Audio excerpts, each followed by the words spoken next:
प्रधानमंत्री नरेंद्र मोदी ने बजट सत्र में राष्ट्रपति के अभिभाषण पर बहस के जवाब में आंदोलनकारी किसानों का मुद्दा उठाया।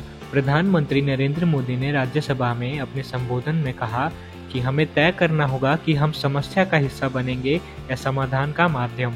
राजनीति और राष्ट्रनीति में से हमें किसी एक को चुनना होगा। पीएम मोदी ने कहा कि सदन में किसान आंदोलन की भरपूर चर्चा हुई।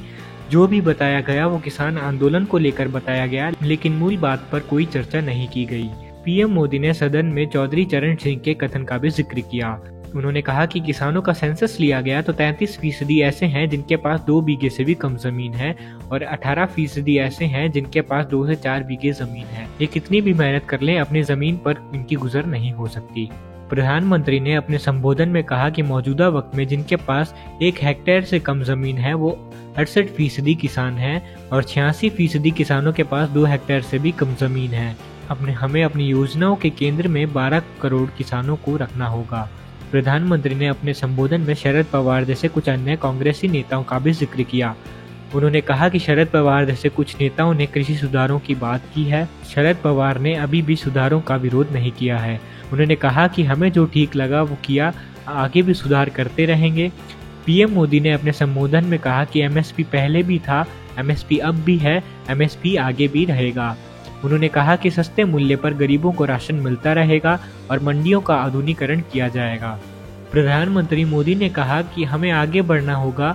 गालियों को मेरे खाते में आने दो, लेकिन सुधारों को होने दो। बुजुर्ग आंदोलन में बैठे हैं, उन्हें घर जाना चाहिए। आंदोलन खत्म करें और चर्चा आगे चलती रहे। किसानों के साथ लगातार बातचीत जारी है। पीएम ने राज्यसभा में पूर्व प्रधानमंत्री मनमोहन सिंह का भी कथन पढ़ा, जिसमें उन्होंने बड़े बाजार की वकालत की थी।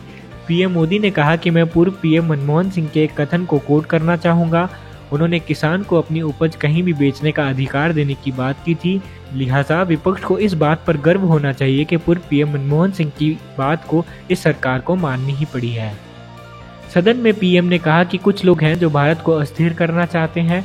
ऐसे में हमें सतर्क रहना चाहिए। पंजाब का बंटवारा हुआ, 1984 में दंगे हुए, कश्मीर और नॉर्थ ईस्ट में भी ऐसा ही हुआ। इससे देश को बहुत नुकसान हुआ है। कुछ लोग सिख भाइयों के दिमाग में गलत चीजें भरने में लगे हैं। ये देश हर सिखों पर गर्व करता है। प्रधानमंत्री ने कहा कुछ बुद्धिजीवी होते हैं, लेकिन कुछ लोग आंदोलनजीवी हो गए हैं। देश में कुछ भी हो वो वहां पहुंच जाते हैं, कभी पर्दे के पीछे और कभी फ्रंट पर। ऐसे लोगों को पहचान कर हमें इनसे बचना होगा। पीएम मोदी ने कहा कि एक नया एफडीआई मैदान में आया है, फॉरेन डिस्ट्रक्टिव आइडियोलॉजी। उन्होंने कहा कि इस एफडीआई से हमें देश को बचाने की जरूरत है। उन्होंने कहा कि आत्मनिर्भर भारत किसी सरकार नहीं बल्कि देश का आंदोलन है।